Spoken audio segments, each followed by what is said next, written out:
Deuteronomy chapters 19 through 20. When the Lord thy God hath cut off the nations, whose land the Lord thy God giveth thee, and thou succeedest them, and dwellest in their cities, and in their houses, thou shalt separate 3 cities for thee in the midst of thy land, which the Lord thy God giveth thee to possess it. Thou shalt prepare thee a way, and divide the coast of thy land, which the Lord thy God giveth thee to inherit, into 3 parts, that every slayer may flee thither.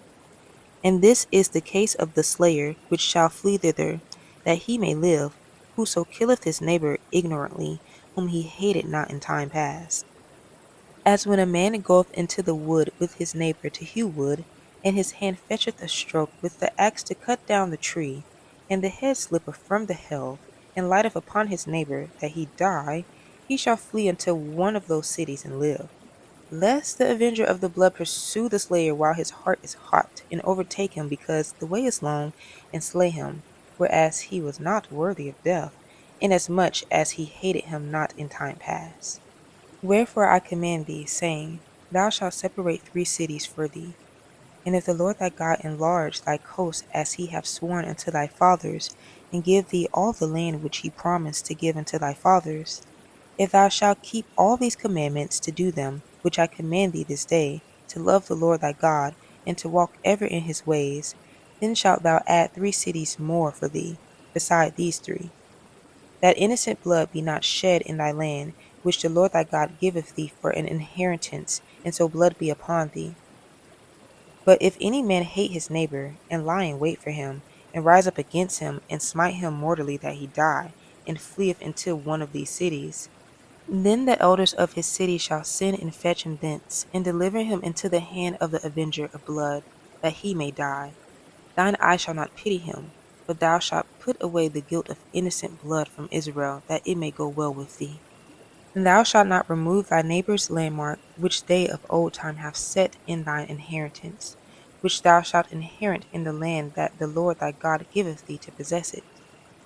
One witness shall not rise up against a man for any iniquity, or for any sin in any sin that he sinneth.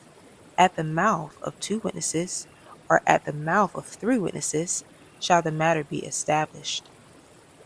If a false witness rise up against any man to testify against him that which is wrong, then both the men between whom the controversy is shall stand before the Lord, before the priest, and the judges which shall be in those days. And the judges shall make diligent inquisition, and, behold, if the witness be a false witness, and have testified falsely against his brother, then shall ye do unto him as he had thought to have done unto his brother. So shalt thou put the evil away from among you. And those which remain shall hear, and fear, and shall henceforth commit no more any such evil among you. And thine eye shall not pity, but life shall go for life, eye for eye, tooth for tooth, hand for hand, foot for foot. When thou goest out to battle against thine enemies, and seest horses and chariots, and a people more than thou, be not afraid of them, for the Lord thy God is with thee, which brought thee up out of the land of Egypt. And it shall be, when ye are come nigh unto the battle, that the priest shall approach and speak unto the people, and shall say unto them, Hear, O Israel, ye approach this day unto battle against your enemies.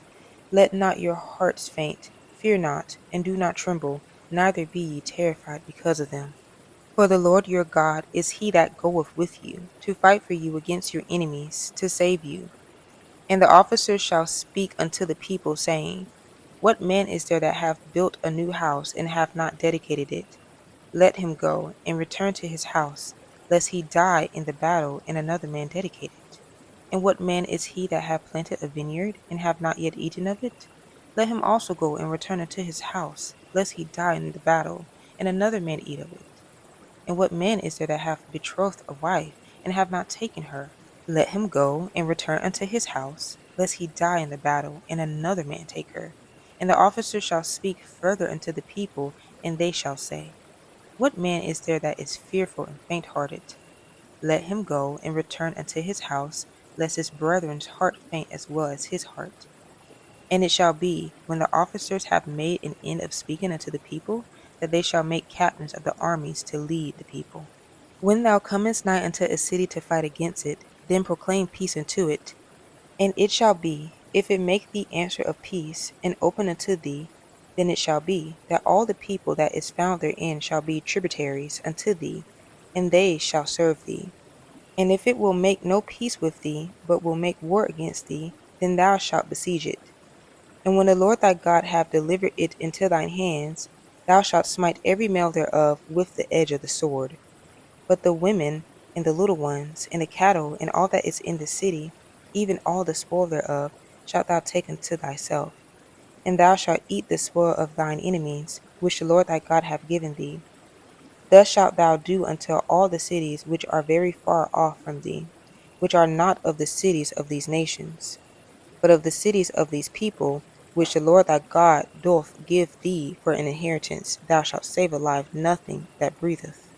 But thou shalt utterly destroy them, namely, the Hittites, and the Amorites, the Canaanites, and the Perizzites, and the Hivites, and the Jebusites, as the Lord thy God hath commanded thee, and that they teach you not to do after all their abominations which they have done unto their gods, so should ye sin against the Lord your God.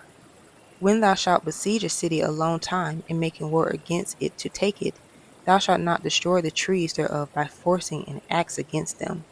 For thou mayest eat of them, and thou shalt not cut them down, for the tree of the field is man's life, to employ them in the siege.